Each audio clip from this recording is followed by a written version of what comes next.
Olá, este é o Conexão Futura, entrando no ar aqui pelo canal Futura. Acesse também futuraplay.org quando e onde quiser. É fácil, lá você tem mais liberdade para curtir e conhecer a nossa programação. Homem morre em academia no Distrito Federal após terminar o treino de CrossFit.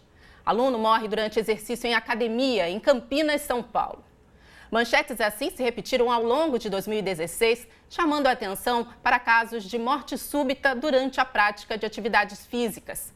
A cada 10 mortes súbitas, uma ocorre durante a prática de exercícios. Nos casos que eu citei agora, as vítimas tinham entre 30 e 40 anos de idade, eram ativas e aparentemente saudáveis. Será que elas exageraram na dose ou não estavam clinicamente aptas para as atividades? Eu converso sobre o assunto com a médica do esporte, Karina Rattano. Olá, Karina. Olá, Eliane, tudo bem? É um prazer estar com vocês. Nossa, também. Vamos começar a conversa com você explicando para a gente o que é morte súbita, o que a caracteriza. Bom, morte súbita, quando relacionado ao exercício, é quando acontece essa fatalidade, não só no momento da atividade física, mas até 24 horas depois também.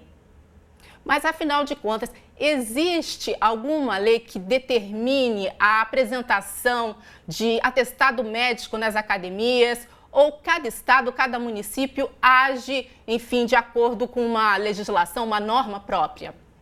Pois é, Eliane, infelizmente não existe uma regulamentação que obrigue que todos os estados o atestado médico é exigido.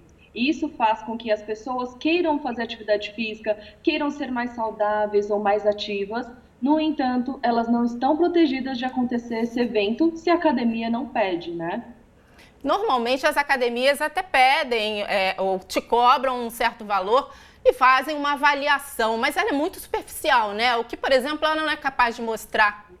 Sim, com certeza. O que a gente chama de avaliação, ela tem um nome para a medicina esportiva chamado avaliação pré-participação. Essa avaliação consiste em uma avaliação voltada ao coração do atleta ou do praticante de atividade física. Então, eu sei como é a estrutura desse coração, se esse coração aguenta uma carga de exercício.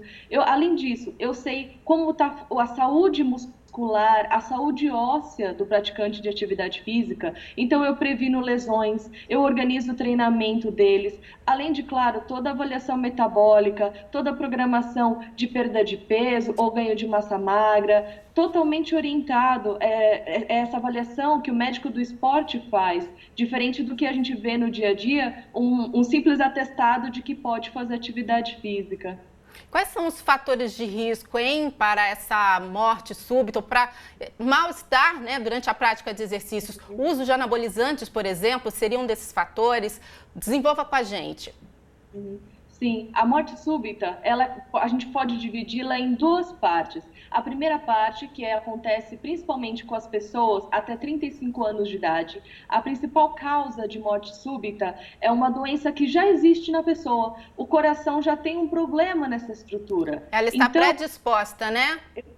É uma doença congênita que a gente fala. A pessoa já tem uma doença, uma alteração na estrutura do coração, ela vai fazer atividade física, só que é um sinal silencioso. A gente não sabe que isso está acontecendo. E aí, durante o esforço, pode acontecer.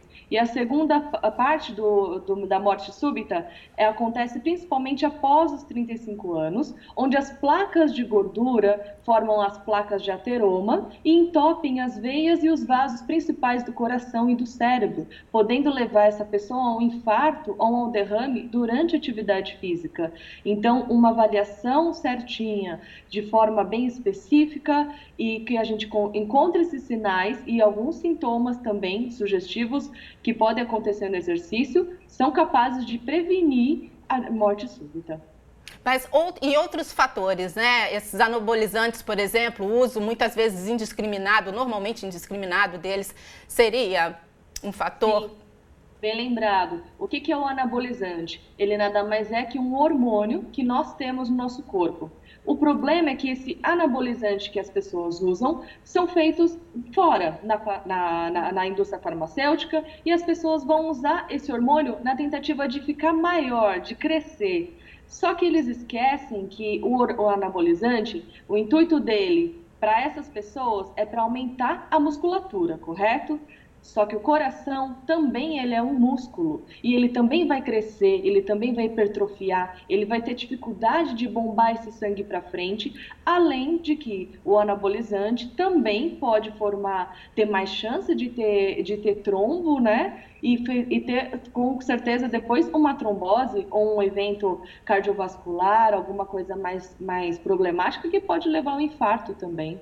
E quando a sensação de cansaço esconde alguma coisa, hein?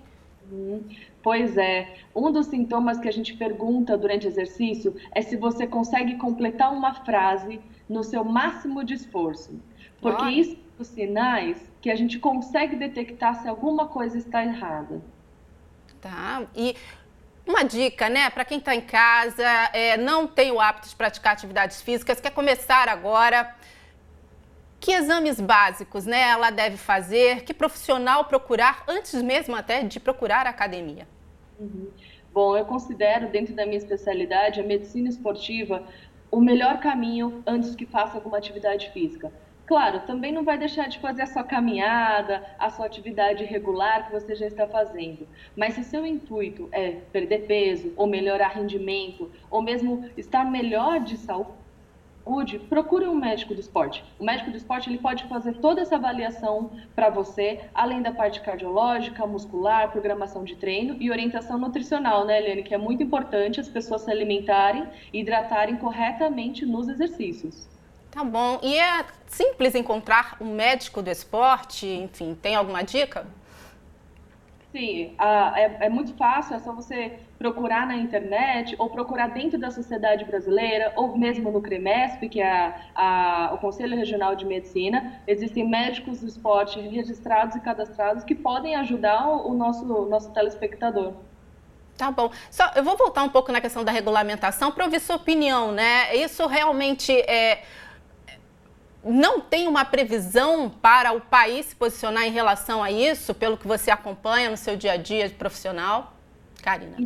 No passado, era exigido nas academias, até aqui no estado de São Paulo, na cidade de São Paulo, que todas as academias fosse obrigatório entregar um atestado médico. Porém, existe uma briga muito grande entre o mercado da academia e o tempo que as pessoas levam para passar num médico. Eles acreditam, o que eles defendem de não ter um atestado médico é que demoraria muito até passar no médico e ter essa liberação. E a pessoa que quer fazer atividade física, ela estaria afastada do esporte e não tendo os benefícios dos exercícios. Entretanto, a gente sabe que é muito importante ter uma avaliação médica. De repente, se as academias pudessem obrigar que as pessoas tenham esse atestado, elas também estão se respaldando que não aconteça uma morte súbita dentro da sua própria academia, né? Pois é, prejudica a própria imagem do estabelecimento, né? E normalmente as academias, elas acabam pedindo para a pessoa assinar um termo de responsabilidade. É um pouco ilógico, né?